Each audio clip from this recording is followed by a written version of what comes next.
Garden Care A to Z is brought to you by Effecto. Welcome to Garden Care A to Z. My name is Andre Bimre. Today we're going to be talking about everybody's favorite flower. Men buy them when they're in trouble. Women love receiving them. Of course, we're talking about roses. Now, we're at a garden center in the north of Johannesburg. We're chatting to Sue, the horticulturist, who's going to be telling us exactly what we need to know about roses. When we walk into a garden center and we want to buy roses, what different kinds of roses should we be looking out for? Well, first of all, you need to know what your requirements are, because you get two main categories of roses. Okay. You would get floribundas and you would get hybrid teas. Now, which of those two would I need to buy if I was looking for a cutting rose? If you wanted a cutting rose, you would go for your hybrid teas. Okay. They make bigger blooms and they've got long, slender stems, so they're ideal for cutting, but not necessarily to make a show in your garden. Okay, then the floribunda, how do we handle that? Is that for the show? A floribunda is a garden show rose. Obviously, you can pick it as well, put it in the vase, but you won't get those long stems with the big blooms. They're going to give you an abundance of flowers in your garden so that you can make a great show out of it.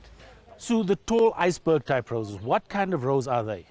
Those are floribunda roses, but that actually doesn't have anything to do with the fact that they're tall. Most hybrid roses are grafted roses, and the reason they do that is because hybrid roses naturally wouldn't have a strong enough root system to sustain the plant for a long period of time.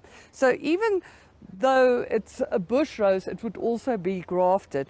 Now you can have a look at this. You'll see this is a bush rose, and you'll see it's grafted there onto the dog rose root system. So actually the roots of the plant is a different type of rose. Did you just call the base or the stock of the plant a dog rose? The root stock is called a dog rose. So this part of the rose up to the roots would also be a dog rose. Okay. And then it's a standard rose or a tall rose would just be grafted at a different level. What sort of time of the year do they flower and for how long?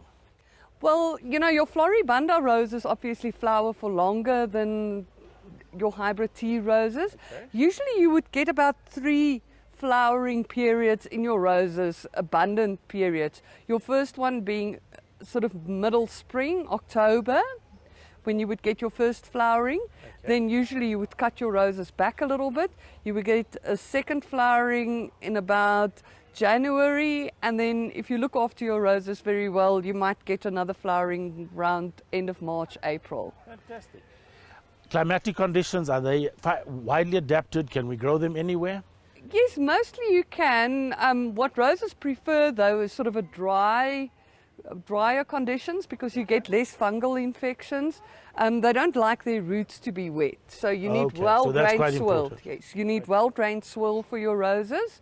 And as I say, sort of a drier climate is preferable because it would reduce your fungal infections. A place like Bloemfontein, for instance. That's why it's called the City of Roses. Exactly. Fantastic. Sue, thank you so much for all that information. But now we're going to go and plant a rose, and we're going to give you even more hints and tips on how to get the best out of your roses.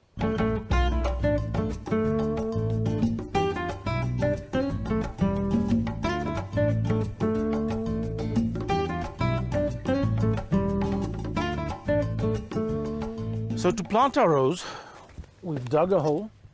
The size of the hole is quite important. It's got to be large enough to allow us to get nice aerated soil around the plant. The preparation of the soil that goes back into the hole is of huge importance. This is going to really give the rose a great start. We work phosphates into the soil because phosphates don't translocate very easily. So it's quite important to have it immediately available, work it into the soil that goes back into the hole. Planting depth is very important. You want to make sure that when planting, the level that was in the original bag is at the same level of the existing soil.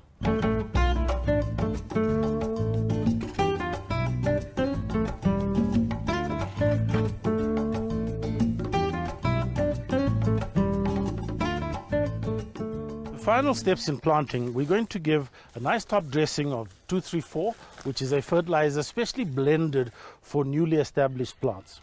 It also helps with aeration in the soil. Water really, really well.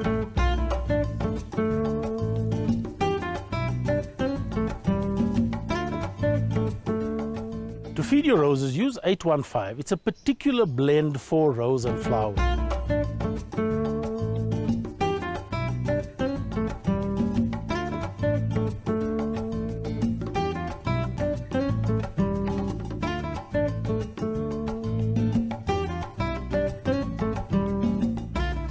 So that was it for roses. Please join us again for more hints and tips on the next Garden Care A to Z.